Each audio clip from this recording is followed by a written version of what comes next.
বিরাট কোহলি যখন আন্তর্জাতিক ক্রিকেটে দুর্দান্ত খেলতে শুরু করলো তখন আসলে অনেকেই বলেছিল যে একটা সময় আসবে যখন সচিন টেন্ডুলকারের বহু রেকর্ড কোহলি ভেঙে ফেলবে। হয়েছে ঠিক তাই। সময়ের সাথে সাথে বিরাট কোহলি সচিন টেন্ডুলকারের অনেক রেকর্ড নিজের করে নিয়েছেন। এরপর যখন শুভমান গিল এলো, এখন অনেকেই বলতে শুরু করেছেন যে কোনো একটা সময় ঠিকই আসবে যখন বিরাট কোহলির অনেক রেকর্ড শুভমান গিল নিজের করে নেবে, এবং সেই লক্ষণ বা ইঙ্গিত দেখাই যাচ্ছে। ইংল্যান্ডের বিপক্ষে সিরিজের তৃতীয় ওয়ানডে ম্যাচে শতক হাঁকিয়েছেন শুভমান গিল, যেটি তার ওয়ানডে ক্যারিয়ারের ৭ম সেঞ্চুরি। এবং রেকর্ড কি করলেন সেটা আপনাদেরকে জানাই। ৫০তম ম্যাচ খেলতে নেমেছিলেন শুভমান গিল। ৫০ ইনিংসে শুভমান গিলের রান হচ্ছে ২৫৮৭ এবং সবাইকে ছাড়িয়ে গেছেন শুভমান গিল। হাসিম আমলাকে পেছনে ফেলেছেন। ৫০ ইনিংসের রান ছিল ২৪৮৬, ইমামুল হকের রান ছিল ২৩৮৬, ফখর জামানের রান ছিল ২২৬২, সেই হোপের রান ছিল ২২৪৭। সবাইকে ছাড়িয়ে গেলেন শুভমান গিল। ভারত ইংল্যান্ডের বিপক্ষে যে ৩টা ম্যাচ খেলেছেন তিনি দুইটাতেই হাফ সেঞ্চুরি, একটাতে ৬০ রানের ইনিংস খেলেছেন, একটাতে বোধহয় ৮৭ রান তিনি করেছেন, এবং ফাইনালি তিনি সেঞ্চুরি দেখা পেলেন। ১১২ রান তিনি আসলে করেছেন।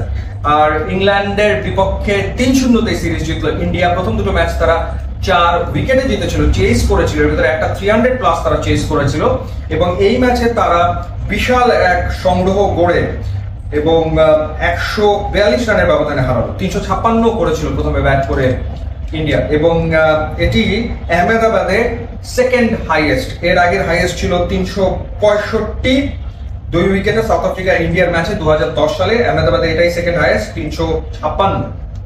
এবং রানের দিক থেকে ইংল্যান্ডের বিপক্ষে ইন্ডিয়ার এটা second biggest margin win.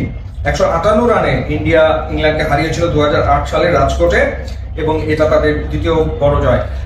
In fact ইংল্যান্ডে যে ঘটনাটা ঘটছে, যে ইংল্যান্ডের মিডল অর্ডার কলাপস করছে, এই ম্যাচেও আসলে তাই হয়েছে। তারা সম্ভবত, আমি যদি ভুল না করে থাকি, ৮৮ রানে ৮ উইকেট হারিয়েছে এই ৩৫৬ রান চেস করতে গিয়ে। তাহলে তারা ম্যাচ জিতবে আসলে কেমন করে? শুরুটা কিন্তু খারাপ হয়নি।